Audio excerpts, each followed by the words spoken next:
Hi, everyone. Goddess of Radical Self-Love for MECA, Make Everyone Count Always. We are a support network for radical self-love and self-care with focused attention on our caregivers and care receivers. When our community is most vulnerable, care receivers and those who care for them, caregivers, feel supported and valued, the rest of us can feel and know that we are supported and valued as well. Yes? Yes, yes, yes, yes, yes. Thank you all so much for being here today, liking, commenting, sharing, and for those of you who have just subscribed and who are subscribing right now. So don't forget to hit the bell. And we always accept donations here at MECA. Yes. So today, happy Freaky Friday. Go and get your freak on. Be your true, authentic selves. Yes. Do not make compromises in who you are. Right? So, we are utilizing the New Orleans Tarot deck, and today we got my favorite, of course, dance. Here, let me sit. We have a long day because we have a lot to talk about with our Freaky Friday selves. You know it. Sometimes people stand in your way of being your true authentic selves, and we want to talk about it, especially if those people are the people you love most in your lives, right? What happens then? So, dance. It's my favorite. You know it. Movement, the Chariot. It's actually my card since I'm a Cancer. The body moves in waves that span the bridge between the visible world of the living and the world of the pure potential. The Iowa exists in a world of pure movement where no thing has come into being, no thing has solidified. Now, through the body, through the whirling step of the servitors, those who serve the Iowa. The Iowa have found a point of entry, of infinite possibility takes form, and the waves of ecstasy sound a point of creative power. Don't you love that? The waves of ecstasy sound a point of creative power. Infinite possibilities. So good for our new moon in Libra, our second, right? Well, we'll talk about it since I couldn't remember yesterday. There is a point at which the dancer leaves and only the dance remains. Sacred dance builds to this point. Here, a little death occurs and identity is left behind like the skin of a shedding snake.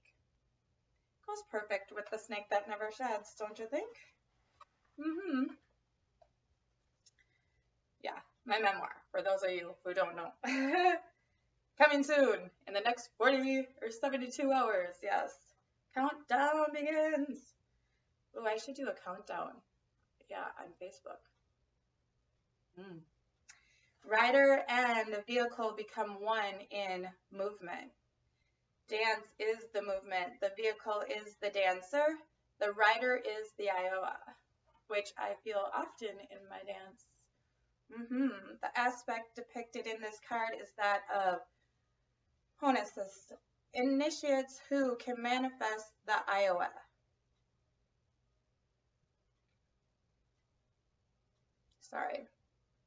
Who can manifest the Iowa? Dancing in sacred movement. A Iowa rides the back of one of their number. Here, the Iowa is depicted as a pure being of light, while the Hosen, host, obviously, is shown carrying the weight and thus the possibilities of matter. The attributes of this card center on the transcendence of circumstances. A being of great power is born in the union of the Hosen and Iowa. Spirit bends to embrace matter, and matter returns the favor in kind. Contemplation. How little of one's movement the conscious mind directs. Even the act of Walking is far too complicated for conscious control. Divination, transcendence of a situation through esoteric physical action. Triumph, victory, constructive or deconstructive adherence to set forms of action.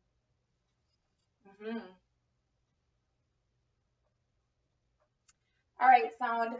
Can you turn it up a tiny bit? We're going to dance a little.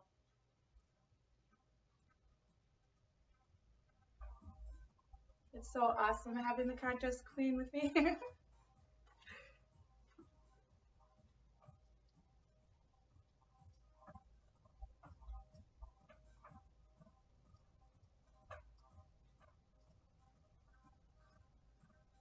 All right, let's get started. Yes. We are still having a painting party tonight. If you would like to join us on the Patreon channel, which you can find in the description below, and just click yes. Or tomorrow or whenever you feel you want to join the party. It's always available. So I will explain a tiny bit. First, we're going to talk about the 2 moons in Libra, full moons, and then we're going to go on to my boyfriend Maslow, and my hair up. Yeah, sorry.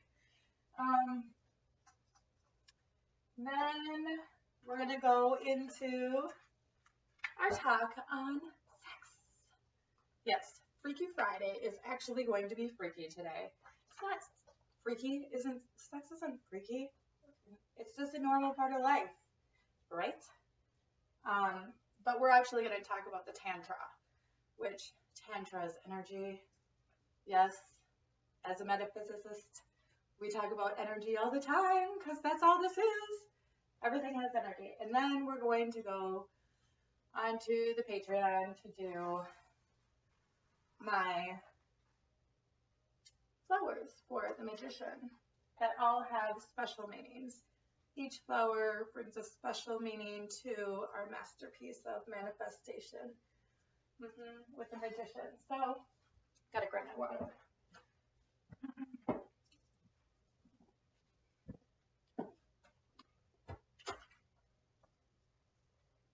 Number 1, the double full moons in Libra. Yes, I couldn't remember yesterday, but now I do.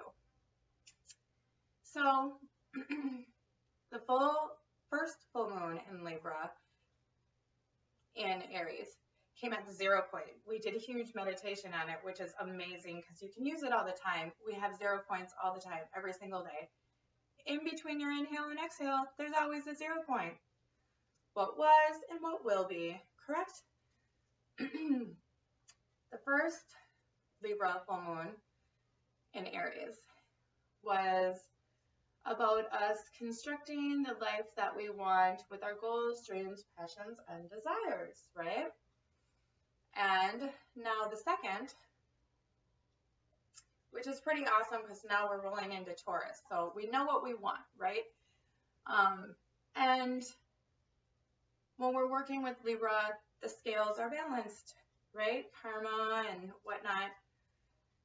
Karma and Dharma. So the second full moon is about our relationships, which is great for our talk on the Tantra. And how our relationships either support our dreams, passion, goals, and desires, who we have become, who we are coming out in Freaky Friday every day as, right? Who our true authentic self is, who is supporting who you are, and who hasn't. So now is the time we make cuts. So a lot of communication, a lot of throat chakra work, a lot of Freaky Friday, right? Conscious creations in that which we want to master, manifest, and those who are going to help us and who have helped us, right? Who have supported us along the way. And, well, we have to become discerning about those we accept into our circle. And, well, those we let go of, right? We release, hands open.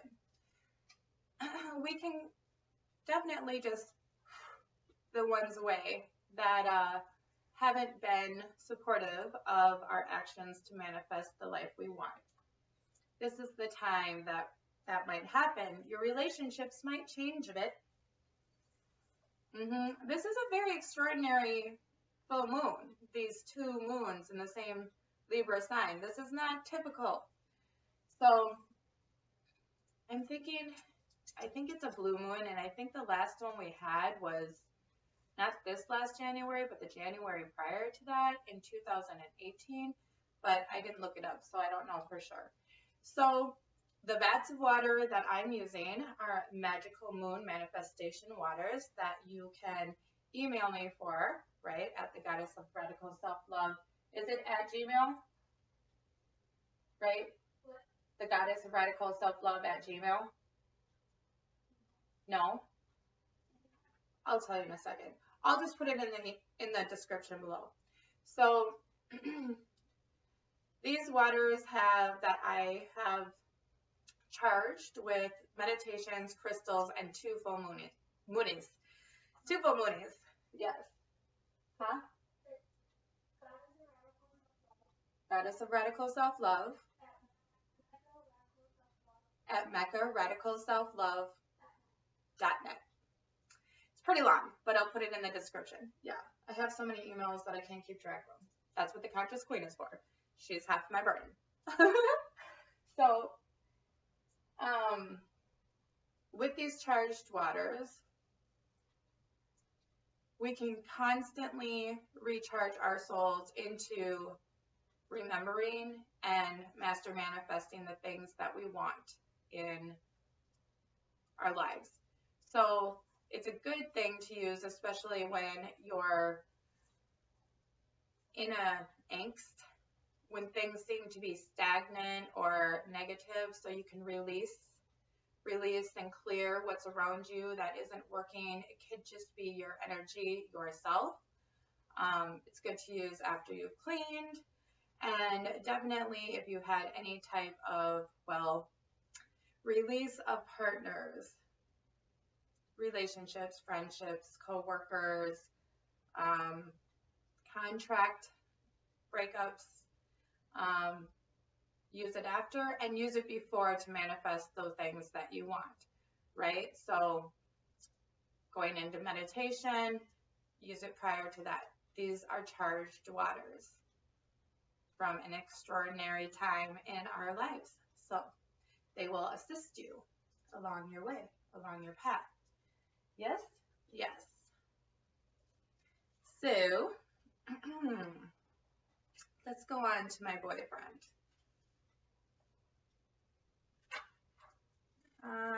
Yes. Where did we leave off? I know. I just need to find it.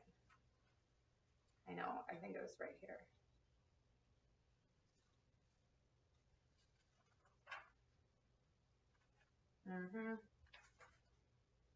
Yes.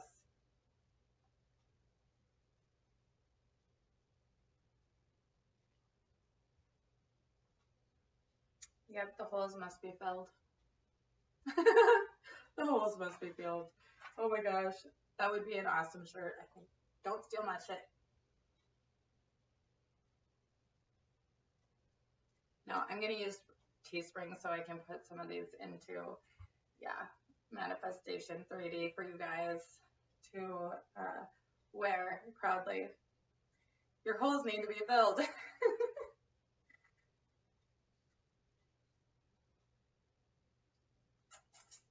I just want to make sure I'm not skipping anything.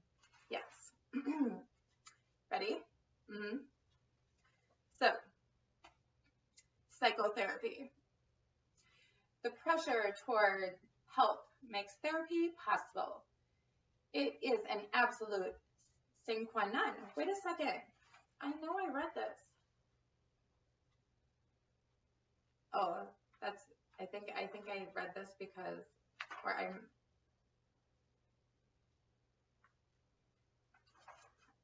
think I just underlined that word because it's my new favorite word.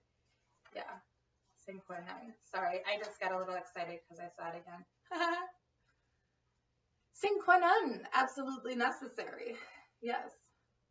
The pressure towards health makes therapy possible. It is an absolute synchronon.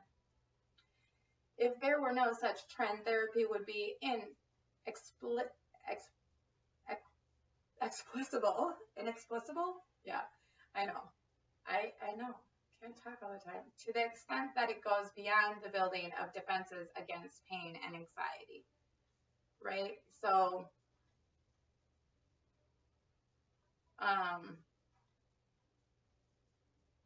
if the songs come on with words, you might want to skip them because I don't want it to flag. Yeah. Sorry. Pause.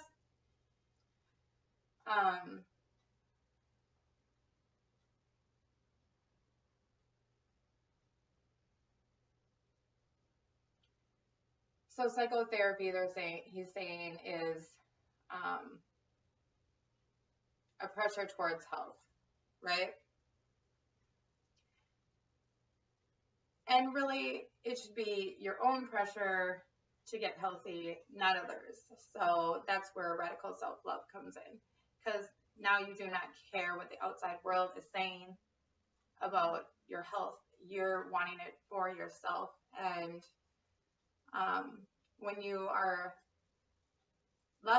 in love with yourself, right?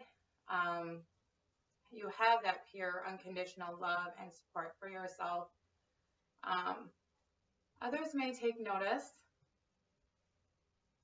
and maybe because they're not used to it, they might say you need to seek treatment because they're used to you being manipulated and, codependent, and all of a sudden you're choosing you. And I'm here to remind you to keep choosing you. And those who are not codependent or energy vampires, narcissists, right? The healthy ones will come to you and support you in all that you do, your dreams, passion, goals, and desires. Yes, right? In a healthy way, because they themselves are healthy. 2. Brain-injured soldiers. Goldstein's work is well known to all. He found it necessary to invent the concept of self-actualization to explain the reorganizations of a person's capacity after injury.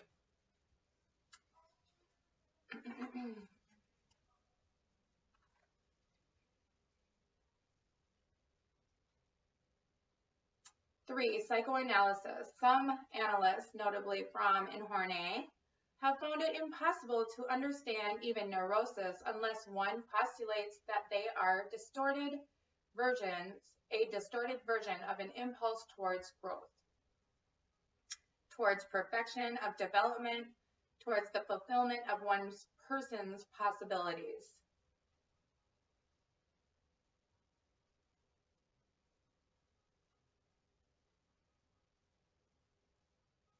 Stop getting offended by those with neurosis, right? They seem to pick on self-actualized people, or a lot of times individuals with neuroses will look for the weak link, someone who looks like the weak link, because they may not fit into society's norm, which we already know through my boyfriend's work that the norm is actually a sickness. Ha! I knew it all along. So,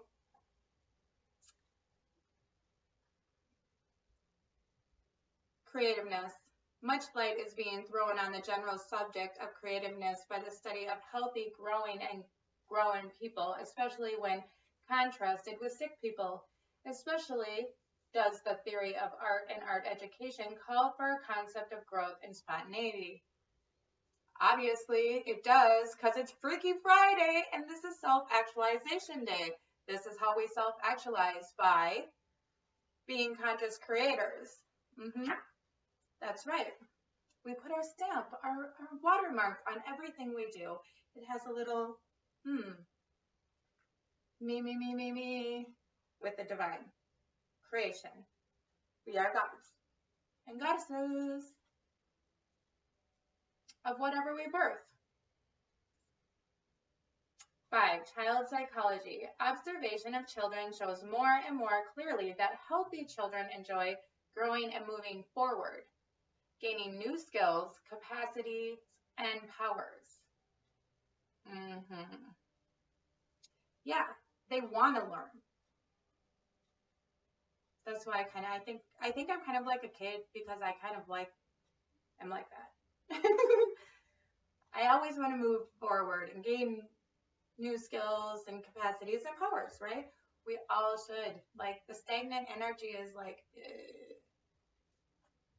not as beautiful. Freeing. It becomes old, boring, and gray. This is in flat contradiction to the version of Freudian theory, which conceives of every child as hanging on desperately to each adjustment that it achieves and to each state of rest or equilibrium. So basically, it's like they're working so hard, and it's so hard for them to just get this new skill, and then they're exhausted once they do it, and they finally come to a state of homeostasis, balance, equilibrium, until they have to readjust again, and it's so hard, and like, that's the growth, instead of it being exciting and new and an adventure. And that's what the growth is. Well, I mean, two different theories, I guess. One is beautiful and one is not. According to this theory, the reluctant and conservative child has continually to be kicked upstairs out of its comfortable, preferred state of rest into a new frightening situation. Just go, honey. I mean, I would say it depends on the child in some ways, right? Yeah, definitely. It depends on the child.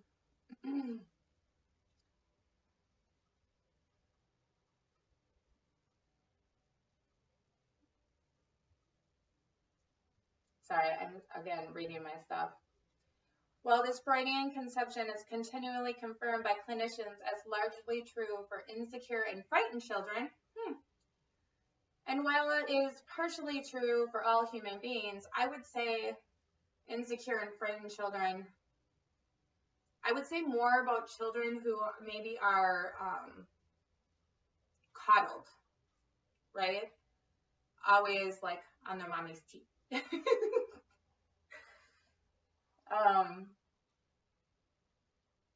Yeah, and while it's partially true for all human beings, in the main, it is untrue for healthy, happy, secure children. In these children, we see clearly an eagerness to grow up. I would say if you have a parent who is like a narcissist, that may come into play with you not wanting to experience the world as well. So you're afraid of a lot of things. Parents that have neurosis normally have that go on to their children. So the fear, right? Like for me growing up, even though I had a lot of fear, it was more about fear at home. Like when I was out, I could explore and not be afraid. When I went home, that's when I was afraid. So you can't always say that, like, someone who has I guess a child's parent who has a neurosis, let's say they're abusive, right? Sometimes that can actually build resilience in the child so that they're not as fearful of the outside world because their inner world is scarier. Whereas a parent who has neurosis where they're like coddling their child all the time and their child is their everything because they're codependent and they're codependent with their child, a lot of times a narcissist, then that child ends up having the same types of issues. So, in these children, we see clearly an eagerness to grow up, to mature, to drop the old adjustment as outworn, like an old pair of shoes.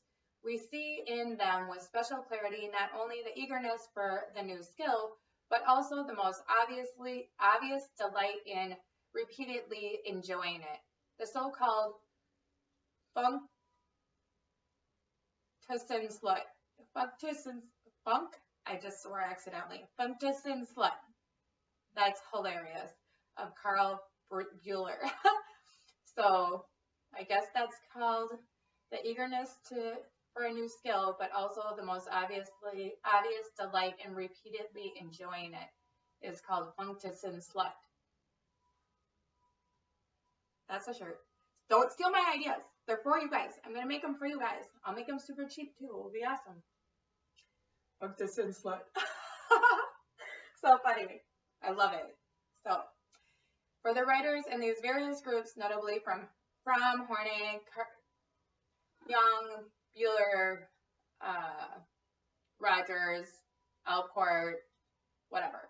And recently, some Catholic psychologists, growth, individuation, autonomy, self-actualization, self-development, productiveness, self-realization are all crudely synonymous, designating a vaguely perceived area rather than a sharply defined concept. Defined and defined. Whatever. In my opinion, it is not possible to define this area sharply at the present time, nor is this desirable either, since a definition which does not emerge easily and naturally from well-known facts is apt to be inhibiting and distorting rather than helpful, since it is quite likely to be wrong or mistaken if made by an act of the will, on a priori grounds. Priori, I love that word. We just don't know enough about growth yet to be able to define it well. Quote, its meaning can be indicated rather than defined, partially by positive pointing, partially by negative contrast, i.e. what is not. For example, it is not the same as equilibrium, homeostasis, tension reduction, etc., etc.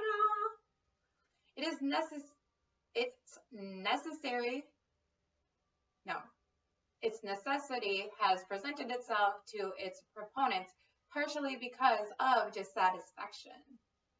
Certainly newly noticed phenomena simply were not covered by extant.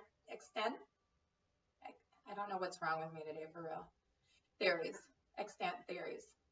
Partially by positive needs for theories and concepts which would better serve the new humanistic value system emerging from the breakdown of older value systems. This present treatment, however, derives mostly from a direct study of psychologically healthy individuals.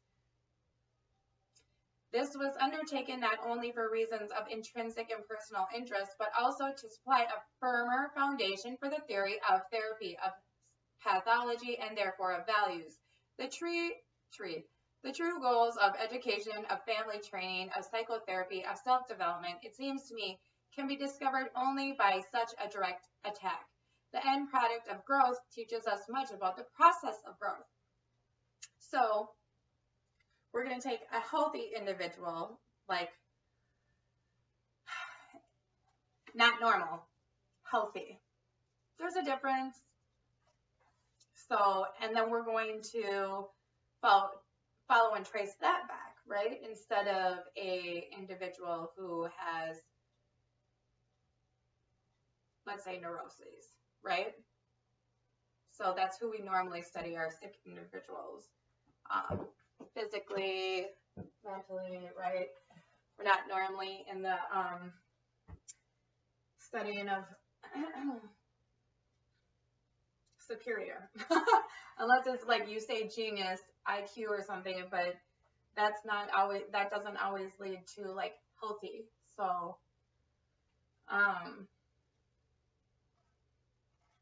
yes. In a recent book, I have described what was learned from this study and in addition theorized very freely about various possible consequences for general psychology of this kind of direct study of good rather than bad human beings or healthy rather than sick people, of the positive as well as the negative. I must warn you that the data cannot be considered reliable until someone else repeats the study, which we should do with all of you joining our site. So, right, show our master manifestations through self-actualization, create conscious creations, conscious creators, radical self-love experts, experts in self-care. Yeah, track us, right? So,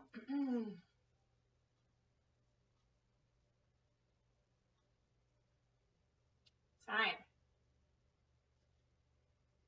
The possibilities of projection are very real in such a study and, of course, are unlikely to be detected by the investigator himself. I want now to discuss some of the differences that I have observed to exist between the motivational lives of healthy people and of others, i.e. people motivated by growth needs, contrasted with those motivated by the basic needs, right? So we're talking about the lower chakras, the root, sacral chakra, solar plexus. So getting our basic needs met, black mentality. So you're like looking now on the bottom for housing, food, water, sex, excretion. On the next level, we're looking at, well, indulgence, right? Feeling the feelings of what those things bring, right? And going up to your solar plexus, ego-minded, lower ego base, it's all about me. So even though radical self-love sounds like it's all about me, it's not. It's when you have genuine love for yourself, when you are a conscious creator, when you are able to speak, communicate your true self to others, when you are able to have compassion and forgiveness for the self and let go of shame and guilt, then your interactions with others are genuine. You're not looking for the acceptance from others. You are able to give to others then. It's your nature is then of independence instead of codependence, and so all your relationships become genuine. So then when we're going up into the higher chakras, so that was like the basic needs, and now we're going up into the higher chakras, which are your growth needs, your higher heart, right? I mean, I guess some ego base is more like there's some mixed in there all over, but your higher heart, where you can offer to others forgiveness, compassion, real, genuine love and care, where you can speak, communicate who you really are to others, where you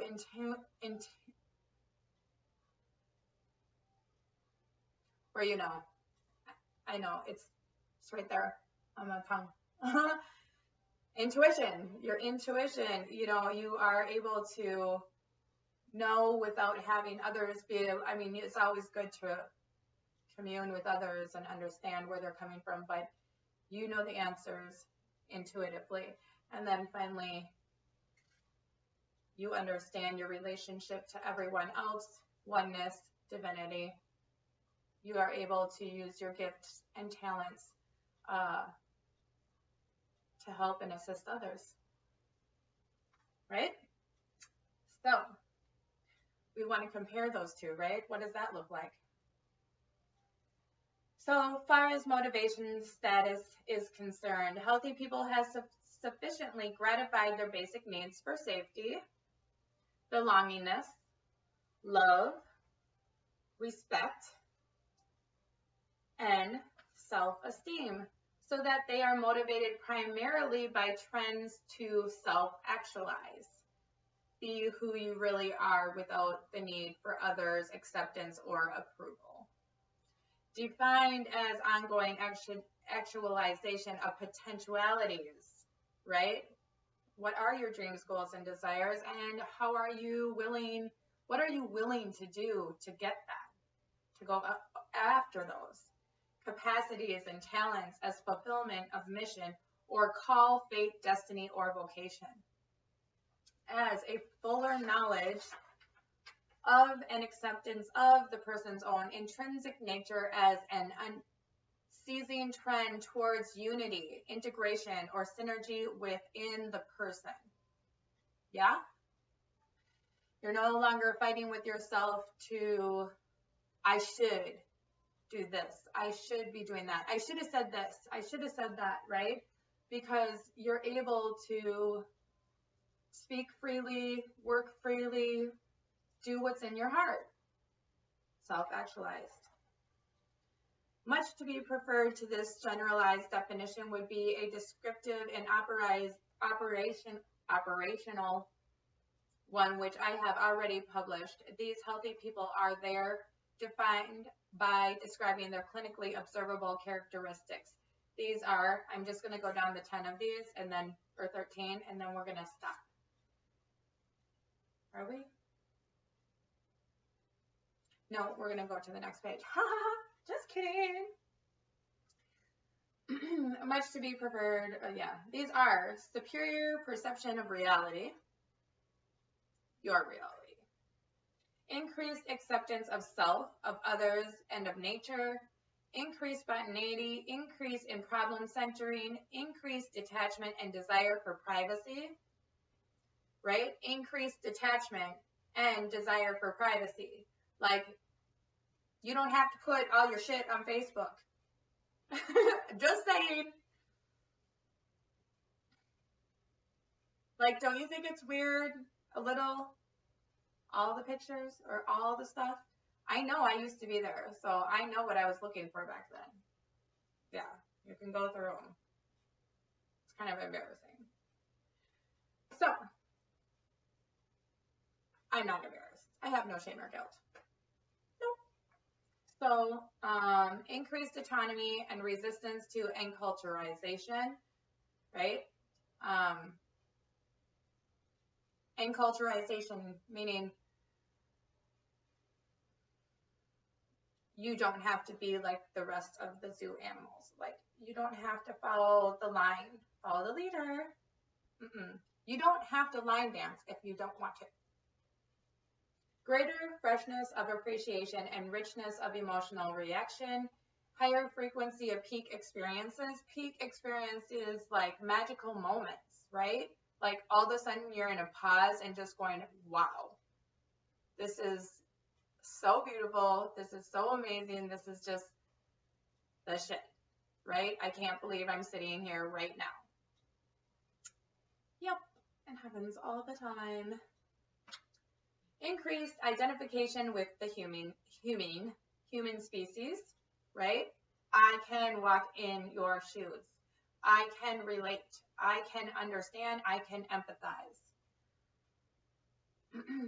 Changed, the clinician would say improved. And let me go back on that for one, because I think sometimes people can say that with people who look, speak, act exactly like them, and leave out a huge the rest of the population, right? Like, I am not like that person because they went to prison or they did this or they did that. No, we're all the same. Stop being judgy. And again, don't think anybody's better than you either just because they're driving like some fancy dancy car. It's just a car. It's just a 3D manifested travel vehicle. Like, really, get over it. No jealousy anymore. Change, the clinician would say improved interpersonal relations, more democratic character structure, greatly increased creativeness, certain changes in the value system. You know what? I am going to stop for today because I think that's good out of my boyfriend's writings. And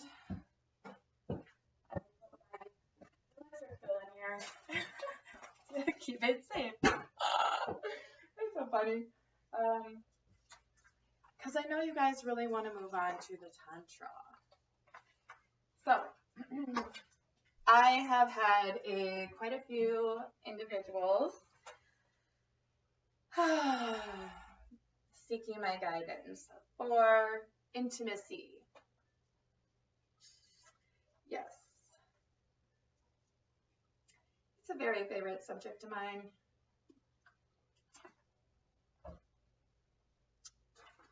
And it should be fun, number one. Freaky Friday, go and get your freak on, should always be fun. And it should be in, like, creative, right? So we don't want to have things be boring. But we all have different levels of vulnerability. So we have to understand and be compassionate of our partners. And communicate. Those are the most important. Compassion, communication, and creativity. That's what I say. And the goddess of radical self-love knows when we're talking about this department, I promise you. So, I just wanted to talk a bit about the Tantra because I think some people have mistaken the whole point of sex. And I definitely believe that a lot of people are giving away their power to, well, for one, inanimate objects, right? I would say.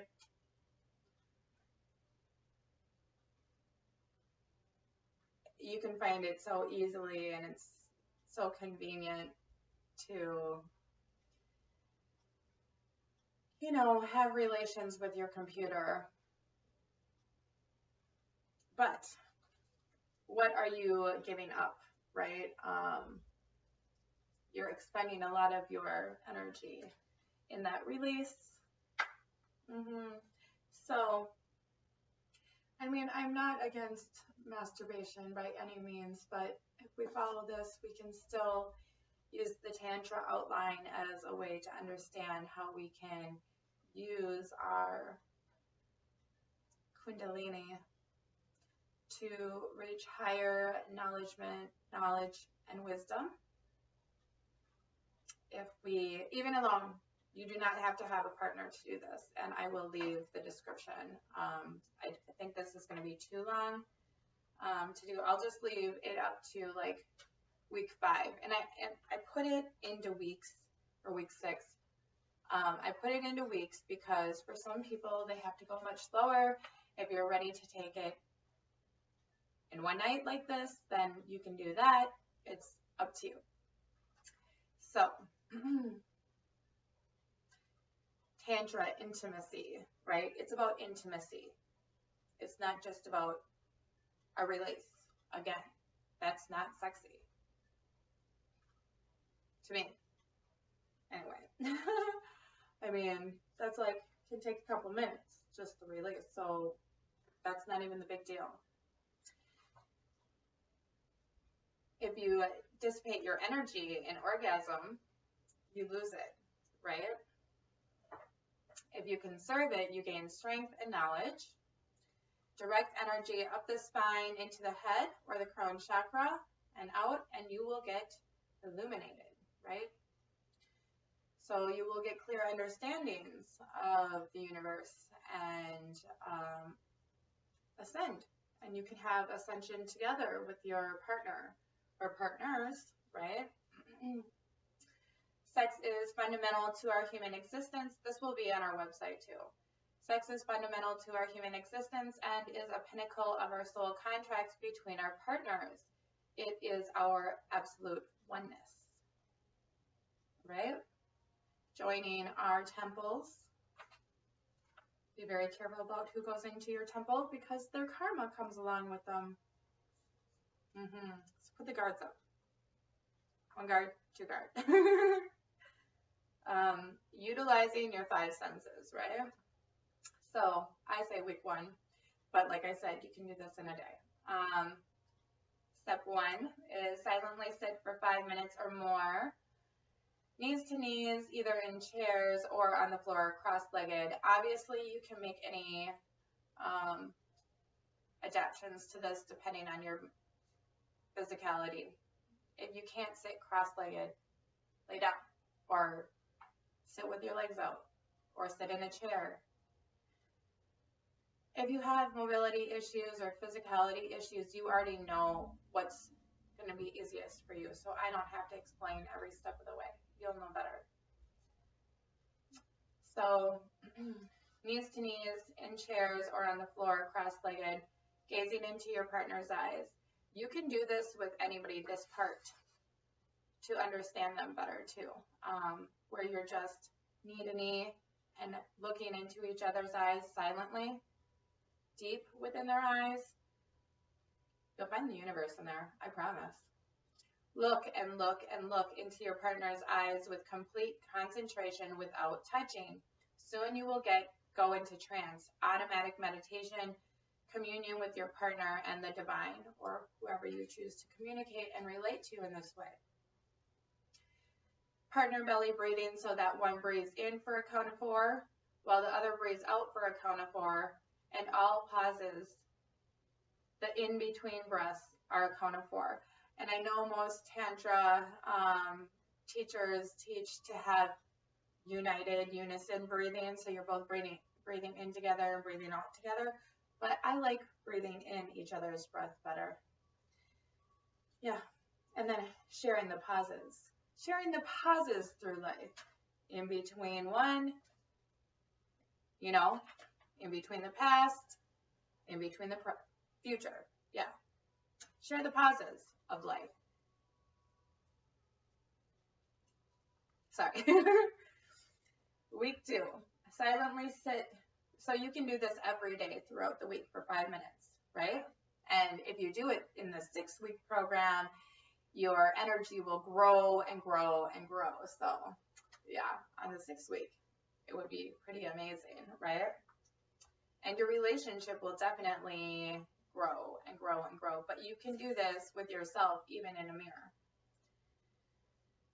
Step 1, so we do week 2, we go through step 1 again, silently sit for 5 minutes or more, knees to knees, either in chairs or on the floor, cross-legged, gazing into your partner's eyes. Look and look and look into your partner's eyes with complete concentration without touching. Soon you will go into the trance, automatic meditation, communion with your partner and the divine. Partner belly breathing, so that one breathes in for a count of 4 while the other breathes out for a count of 4, and all pauses. The in-between breaths of a count of 4, right? Step 2, top move on. I say top and bottom, right? Because top and bottom. I do not say male and female for a reason. Not everybody is a male, female. It's female, female, male, male. You guys choose the top and bottom, right? Top move on to the lap of the bottom, so that the top is cradled within the crossed legs of the bottom, and the top legs are wrapped around the bottom's torso, right? Chest to chest. So you sit within the little cocoon and wrap your little arms and legs around each other, right? Like this. Pretzel. Sorry. Wrap arms around the partner in a hugging, holding position. Return to the partner belly breathing. One inhaling for the count of 4, while the other exhales for a count of 4, and both are pausing for a count of 4 in the in-betweens. Add sound healing in the form of the chakra sounds. Choose one or rotate up the chakra grid. Lam, Vam, Ram, Yam, Ham, right? And then or just sigh. So you can choose either one of those to do. The root chakra would be great, the Vam, the sacral, the heart chakra, Yam, or you can go up through the entire chakra grid, which is great for Kundalini, right? Or you can just have the sigh, right? Hear and feel your partner's sound, their song. So You guys will not be doing it together. It will be back and forth, just like you're breathing. So when one is making their sound, the other returns their sound back and forth, right? And I do have a little diagram if you need it on our site. If you have experienced a lengthy period of abstinence from one partner withdrawing sexually and not yet fully comfortable, or you haven't seen each other in a while, right? I would say more of this, right? Withdrawing sexually. For this vulnerable position, it is okay. Do not push. It's better to stay in the position of the breath than move too quickly for a partner. Sensitivity and compassion will breed oneness and ascension. There's no rush or timetable. Remember, time is not linear. Moving on to step 2. So you just, for those couples, you just move on when you're ready, right? Maybe you'll be like that for a year. I don't think so, though. I think it will definitely move into step 2 quicker than what you think. Step 2, when sensitive partner allows and vocalizes the word Tantra. So that's your safe word. So they will vocalize when they're ready to you by using Tantra. Tap, just lightly place legs over bottom without a full straddle sit. So you can do kind of like a partial, right? Lean into each other's chest into a lazy or shallow embrace. Return to partner belly breathing, one inhaling for the count of 4 while the other exhales for a count of 4, and both are pausing for a count of 4. Then move on to further steps as agreed. I would think that you could still, in that position, do the sound healing or sound connection, okay? And then week 3, step 1, silently sit for 5 minutes. Okay, I'm just gonna, because this just goes through step 1, step 2, and now I'll do step 3. Nope, I already did step 3. So moving on. I don't know, I did that wrong. Step 4. Yeah, I think it's the printer. Yeah. Wasn't me this time. On inhalation, use your sense of smell. So you go through all of those on step 4 again. On inhalation, so each of these, like, you do in 5-minute periods. So you'll do like just the eye gazing, then you'll do the wrapping, then you'll do the sound. You know, each of these are 5 minutes, and then you'll move on to the sense of smell. Yummy. On inhalation, utilize your sense of smell and deeply take in your partner's natural state of sense pheromones. Pheromones will dramatically increase attraction and connection to your partner. Learn your partner's scent completely. Let it envelop you. Let your partner's scent become the only thing that you are aware of presently. Don't be afraid to explore your partner's body through your nose. Take them in. And like, this is a really good one to explore each other's vulnerability to.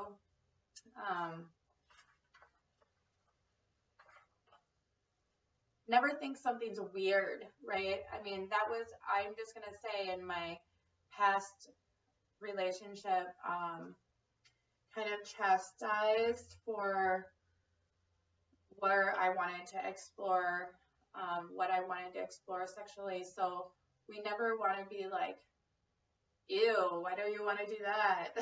You know, like, be open.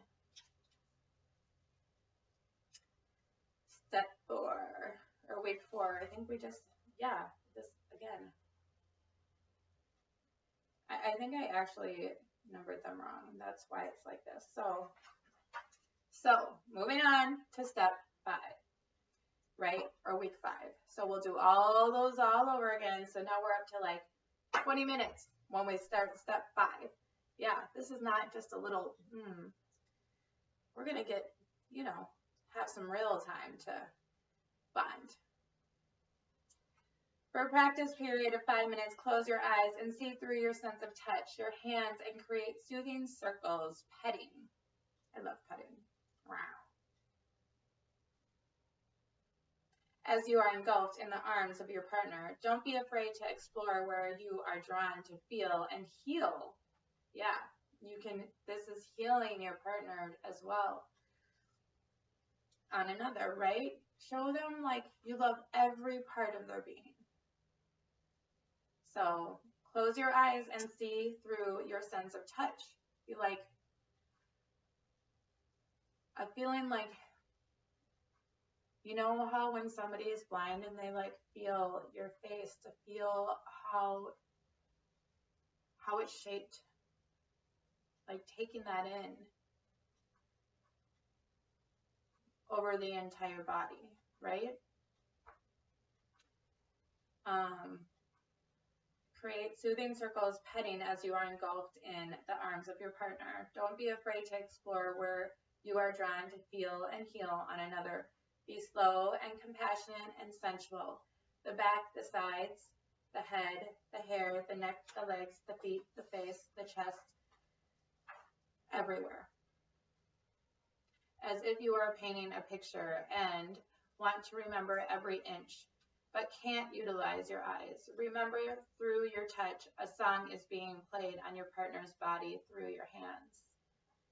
Let go of any thoughts beyond the touch of your partner's body and your allowance of their touch onto yours. Allow yourself at full will and vulnerability to your partner. Pull your partner's chi up from the bottom root chakra to the crown chakra in this intense, vulnerable state. So kind of just doing this even, like from the bottom, well, in between the, like, well, if you even start at the lowest base of the spine, like the tailbone, and start there, work your way up in these movements of these circles, right? You're raising their chi, nice and slow, seductive.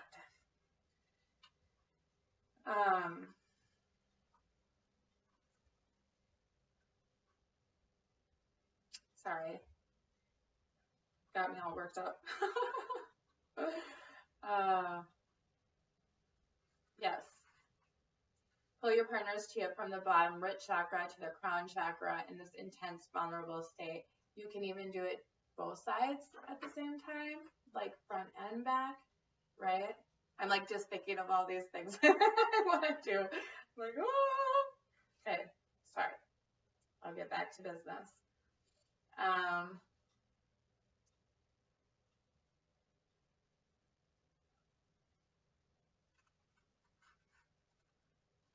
Pull your partner's chi, da-da-da-da-da. I already said that.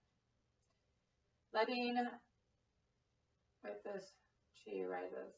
With this chi rises, as does your own, during this time, helping their chi rise up through their chakra grid.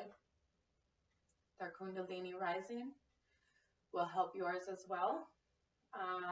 So you guys are doing it together, obviously, but just the motion of you helping theirs will help yours, and yours really probably will be more directing it anyway, so it doesn't really matter.